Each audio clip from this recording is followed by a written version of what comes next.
Company के hello everyone, मैं मनीष कुमार एक बार फिर से आपके समक्ष उपस्थित हूँ। आज हम लोग बात करेंगे रॉबर्ट क्लाइव ने जो कंपनी के अफेयर्स में सुधार लाया उसके बारे में चर्चा करेंगे।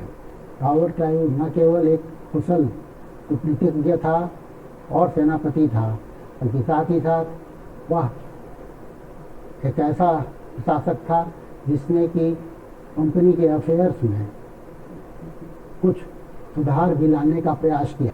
बक्सर की लड़ाई के बाद कंपनी के जो सर्वेंट्स थे वे बहुत ज़्यादा अमीर हो गए थे अपने निजी व्यापारों के का वो वजह से, और लेकिन कंपनी को इसके चलते कई फाइनेंशियल डिफ़िकल्टीज का सामना करना पड़ रहा था।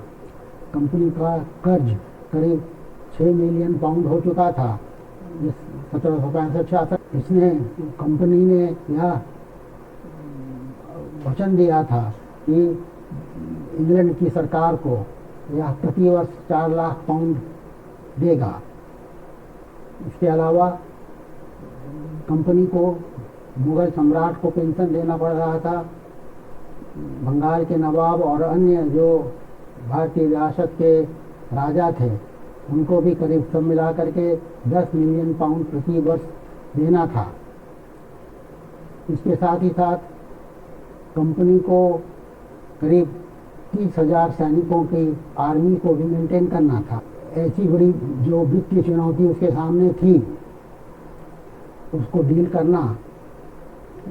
करने के लिए, उससे निपटने के लिए कॉर्नवालिस ने यह तय किया कि कुछ प्रशासकीय और सैन्य सुधार की ज़रूरत है। इसके अतिरिक्त जो प्रोप्राइटर्स थे कंपनी के, उन्होंने अपने डिविडेंड को जो कि 6% उस समय था उसे 1767 में 10% कर दिया गया था और 1772 में यह 12.5% हो गया था।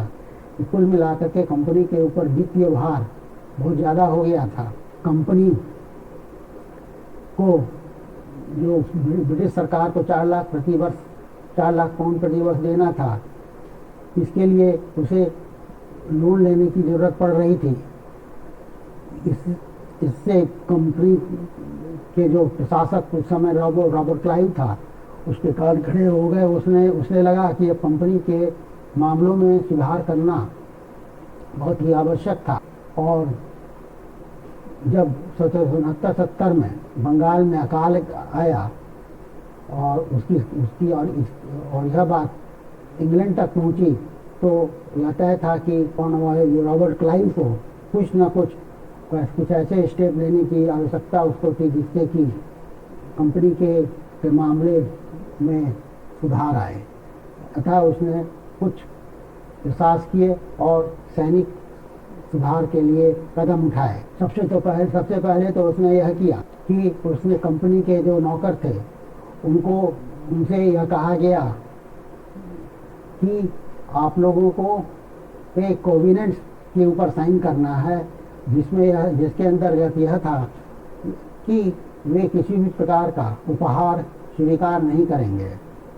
साथ ही साथ उसने कंपनी के नौकरों को निजी व्यापार में भी संलिप्त होने से मना कर दिया और उन्हें भी यह कहा गया कि वे भी आंतरिक जो ड्यूटी है, कॉमर्शियल ड्यूटी है, उसको देना उनके लिए अनिवार्य होगा।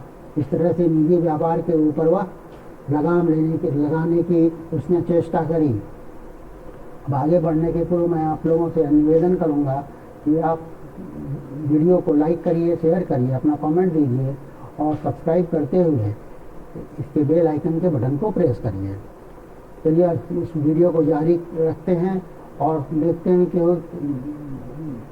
रॉबर्ट क्लाइव ने दूसरा रिफॉर्म इस संबंध में क्या लाया। क्योंकि कंपनी के नौकरों के निजी व्यापार के ऊपर प्रतिबंध लगा दिया गया था और न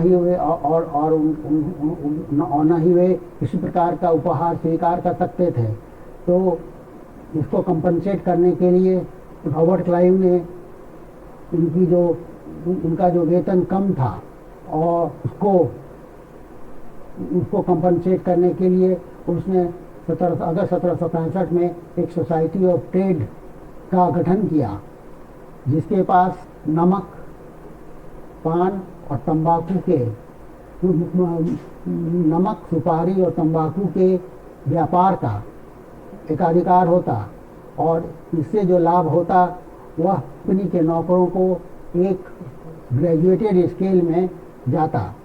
लेकिन कोड ऑफ डायरेक्टर्स ने इस तरह की सोसाइटी के गठन को नामंजूर कर दिया और यह योजना जो है 1766 में इसे त्याग दिया गया और क्लाइव ने 1767 में इस योजना को ही समाप्त कर दिया और यह फाइनली जो है सितंबर में इस पर अमली जामा पहनाया गया। दूसरा उसने सेना के क्षेत्र में कुछ रिफॉर्म करने की कोशिश की। जो सेना के भत्ता को कम कर दिया गया। क्लाइव ने आदेश निकाला कि 1 जनवरी 1766 से डबल भत्ता उन्हीं लोगों को दिया जाएगा जो लोग बंगाल और बिहार की सीमा के बाहर ड्यूटी कर रहे थे। क्लाइव के इस आदेश के बाद जो ब्रिटिश सोल्जर्स थे, जो अंग्रेज सैनिक थे सेना में, उन्होंने मुंगेर और इलाहाबाद में यह निर्णय लिया कि क्लाइव के इस निर्णय का विरोध किया जाएगा और एक साथ सभी लोगों ने त्यागपत्र दे दिया। क्लाइव ने इसे निपटने के लिए पूरी तरह से तैयार था और यह जो रिजिग्नेशन, एन मैस रिजिग्नेशन जो अंग्रेजी सैनिकों ने किया था, उसको व्हाइट रेवोल्यूशन के नाम से भी जाना जाता है।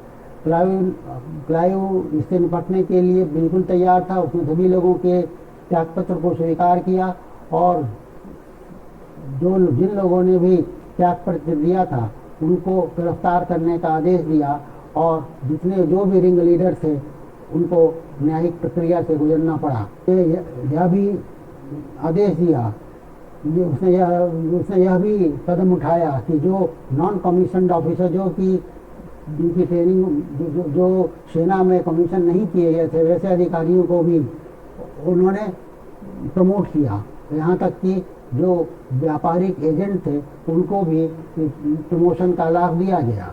इस तरह से देखते हैं कि क्लाइव न केवल एक कुशल सेनापति, कुशल कूटनीतिज्ञ था, बल्कि साथ ही साथ वह प्रशासक के रूप में भी उसने अपनी अमिट छाप छोड़ने का प्रयास किया। इसी के साथ मैं इस वीडियो को यहाँ समाप्त करता हूँ और आपसे पुनः अनुरोध करता हूँ कि आप वीडियो को लाइक करिए, शेयर करिए, कमेंट दीजिए और सब्सक्राइब करते हुए इस बेल आइकन के बटन को प्रेस करिए। Thank you for watching.